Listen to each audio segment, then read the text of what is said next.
का क्या इंतजाम है?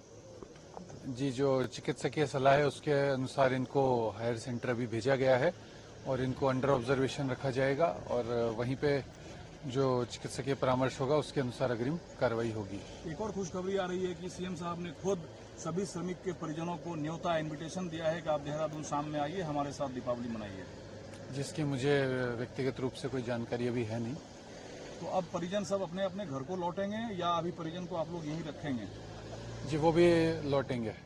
लौटेंगे। जी। तो क्या उपचार के बाद सभी श्रमिक को ऋषिकेश से ही उनके उनके राज्यों में घर तक भेजा जाएगा?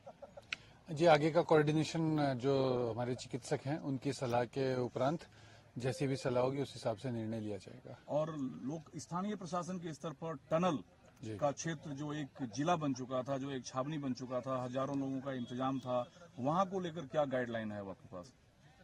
जी, उस एरिया में फिलहाल पुलिस की तैनाती है और आगे की कार्रवाई के बारे में इसकी अभी एक योजना तय की जाएगी पुलिस प्रशासन के द्वारा और जैसा भी अभी आगे भारत सरकार का और राज्य सरकार का निर्देश होगा उसके अनुसार ही अनुपालन किया जाएगा। सर, उस दुर्गम क्षेत्र में ये जो 17-20 दिनों तक इंतजाम करने की चुनौती खासकर आपके सामने था, ये कितना चैलेंज था और कैसे सॉल्व किया गया? जी, एक बड़ा ऑपरेशन था ये और काफ़ी लंबे समय तक ये चला। कई इसमें जो कार्यदायी संस्थाएं थीं वो इन्वॉल्व हुई और कई विशेषज्ञ संस्थाएं इसमें शामिल हुई। तो इन सब के कारण ये एक विस्तृत रूप ले चुका था वहाँ पर और सभी व्यवस्थाएं जैसी जैसी आवश्यकताएं पड़ती गई तो वो सब करवाई गई थी और ये सफलतापूर्वक संपन्न हुआ। इसके लिए मैं सभी जो जिनसे भी इस ऑपरेशन में हमें सहयोग मिला और ईश्वर का बहुत बहुत धन्यवाद करता हूँ। सर, पुलिस बल के सामने एक बड़ी चुनौती ये थी लॉ एंड ऑर्डर मेंटेन करना, किसी को कोई नुकसान ना पहुंचे, टनल को सुरक्षा घेरा में रखना और जो इतना बड़ा रेस्क्यू ऑपरेशन चल रहा था इस सब का संचालन, इन सब चीजों को एकाएक जब आपके सामने ये सारी चीजें आई तो कैसे इसको मैनेज किया आपने? देखिए, निश्चित तौर पे ये बहुत बड़ी चुनौती थी। इतने सारे NHIDCL, ONGC, SJVNL, बहुत सारी सेंट्रल एजेंसीज इन्वॉल्व थी और काफ़ी श्रमिक तो अंदर फंसे हुए थे और बाहर भी सुरक्षा की दृष्टिगत काफ़ी चुनौती थी।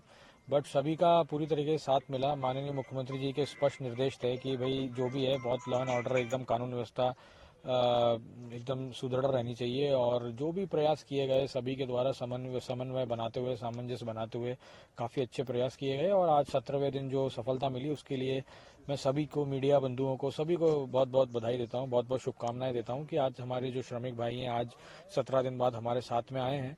चुनौती तो रही है बट ऐसे टाइम पे चुनौतियों को पार करने में हमारे लिए सबका साथ था, सीनियर ऑफिसर्स का, सभी का। तो आज इस पे सफलता पाई हमने। सर, अंतिम क्षण को आप उल्लेख कर पाए जब प्रथम श्रमिक भाई पाइप के दूसरे छोर से सामने आए और आप सब बिल्कुल सामने खड़े थे, मुख्यमंत्री खुद मौजूद थे?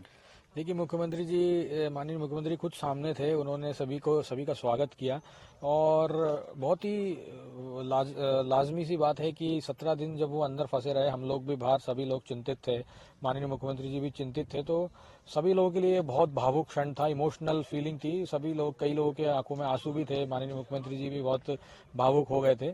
तो निश्चित तौर पे बहुत भावुक क्षण था। कई लोग तो मुख्यमंत्री के गले लिपटकर भावनात्मक रूप से भाव विभोर हो गए थे, जैसे उन्हें नई जिंदगी मिली हो और खुशियों के बीच आ गए हों।